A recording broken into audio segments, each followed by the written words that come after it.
Assalamualaikum and greetings everyone. We are from Group 5. We'd like to present our group project, which is cybercrime with the topic phishing. Here are the table of contents that will be explained in details in the next slide.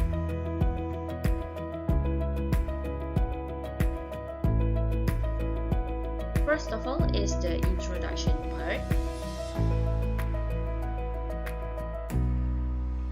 So what is actually a cybercrime? A cybercrime is a crime that involves a computer and a network where the computer may have been a target or may have been used to commission the crime. So cybercrime crossing national borders and involving a crime committed by at least one nation state is referred to as cyber warfare. The impact of the cybercrime is it may threaten a person or nation's security and financial health. So for example of the cybercrime is identity theft, human and drug trafficking, phishing, and etc. So for our group have chosen the phishing subtopic under cybercrime topic to visualize the real situation of phishing in order to give awareness to the people out there about phishing. So let me explain to you the real term of phishing first.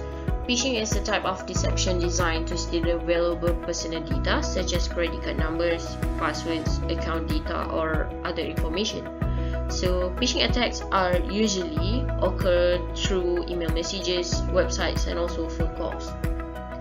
The example of phishing techniques are firstly installing malicious software on your computer, tricking you into giving them sensitive information such as identity card number, TAC number, transaction authorization code, and the last one is outright stealing personal information of your computer.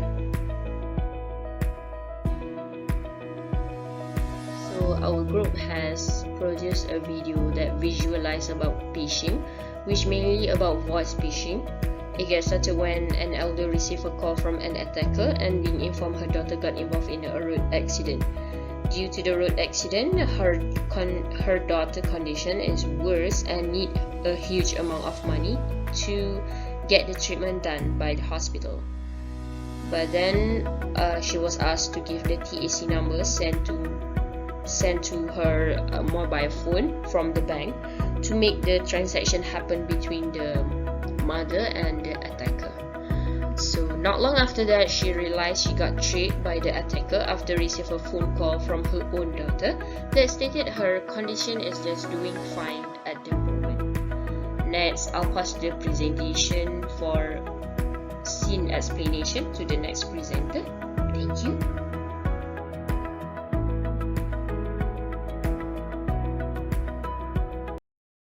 Hello and good day I beg to the audience. My name is Nurul Aliesa and today I shall discuss the detail of every scene in our video.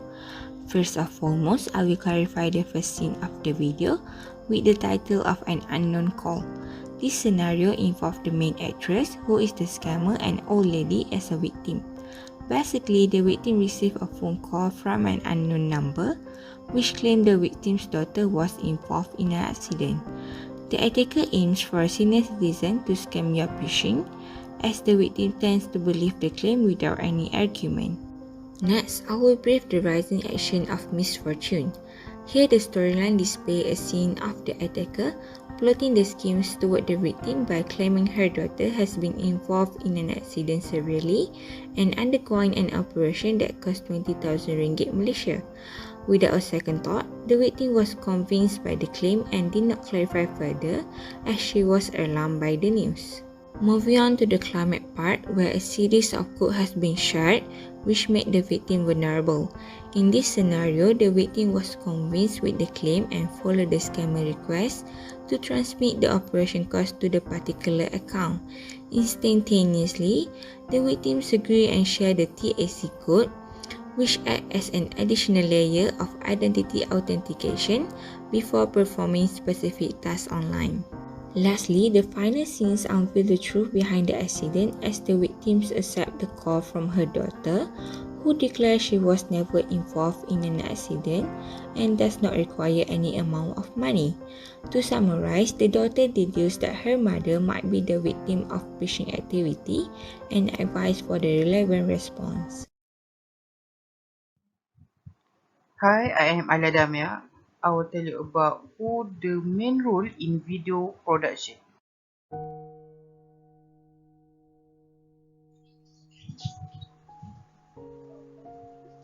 Actress 1.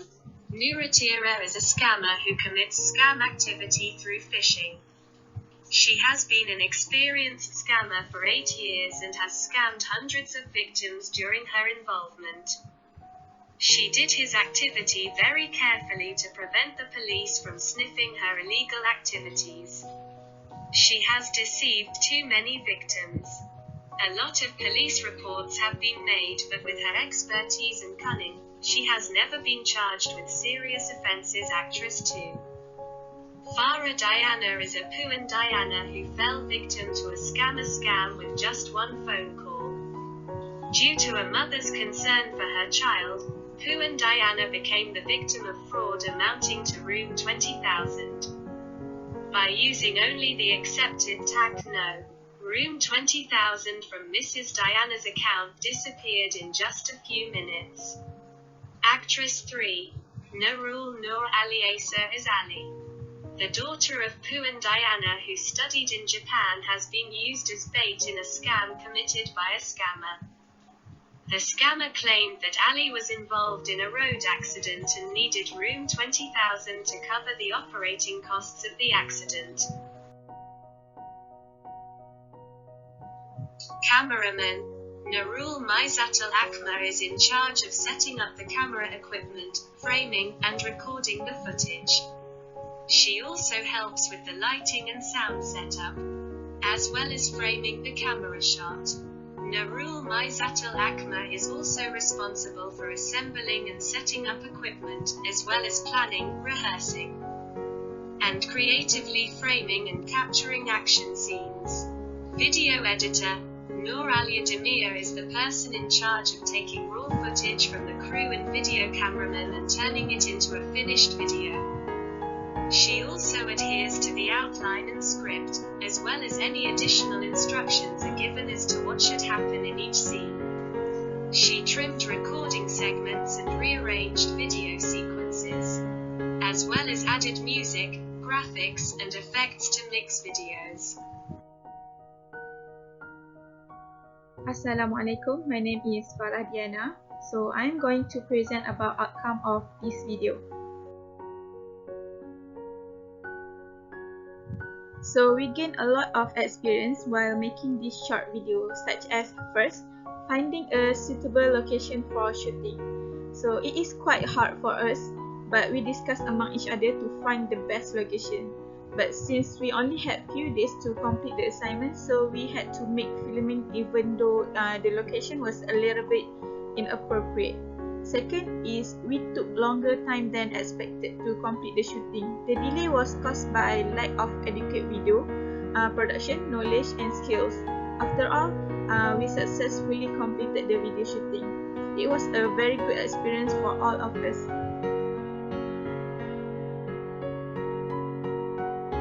Phishing attacks can have a negative impact on individuals.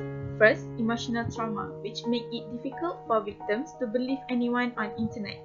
The victim may feel rage, fear, or sadness. It could be life-changing for them. Second, guilt and shame. It can be caused by victim blaming, where the victims blame themselves because of inadequate cybersecurity. Lastly, individuals may experience feelings of helplessness. Isolation may result from the victim's feelings of helplessness. They may even decide to stop using digital platform or go completely offline in order to avoid further cybercrime. That's all from me. Next, I will pass to Atira to continue this presentation.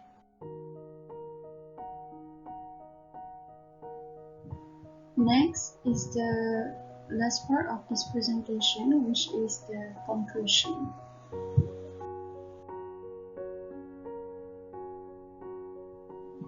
As As a conclusion, it is crucial for us to protect ourselves against cybercrimes. There are so many ways to avoid ourselves from cybercrime, such as do not give out personal information over the phone. We should always use strong passwords that contains capital letters, small letter, numbers, and so on. We should always contact companies directly about any suspicious requests, and we can always get antivirus and anti-phishing software. The lessons learned from this project is that we are able to identify types and examples of cybercrime. The examples of cybercrimes are unauthorized access to or modification of data or application, and intellectual property theft that includes software piracy. Meanwhile, cybercrime attacks includes hacking, DOS attack, and phishing.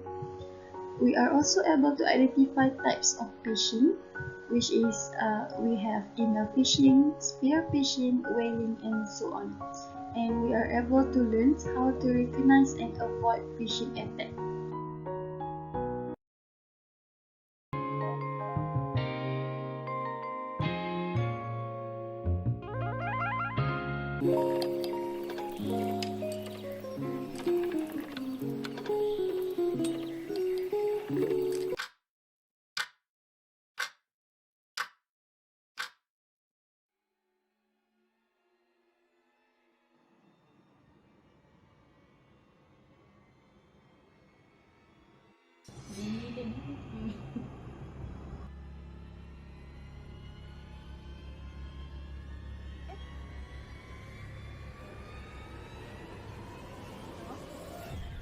Hello, Assalamualaikum.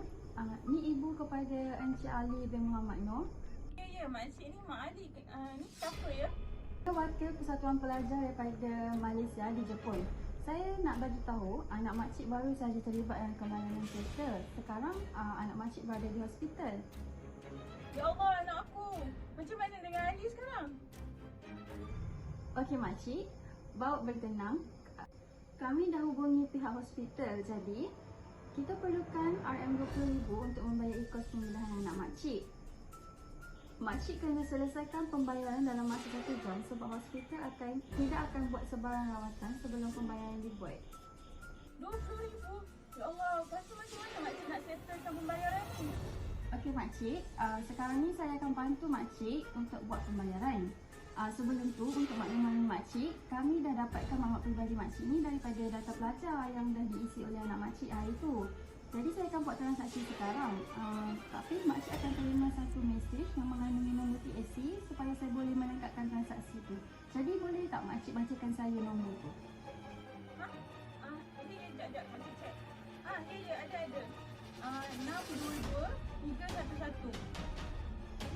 Okey makcik, terima kasih dan kami akan menghubungi makcik sebentar lagi dan kalau ada apa-apa perkembangan, saya akan update dekat makcik. Terima kasih makcik. Okey, apa-apa tolong update pasal makcik tunggu lama ni. Aku nak buat mak aku lah.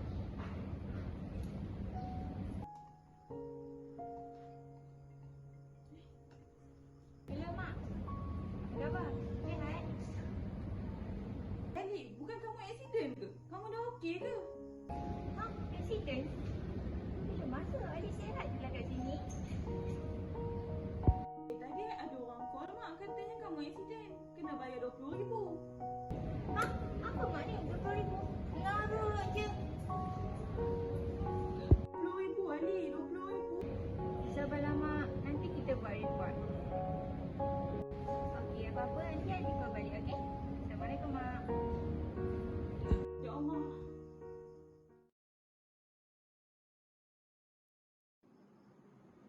Elakkan diri anda daripada mencari mangsa penipuan skema.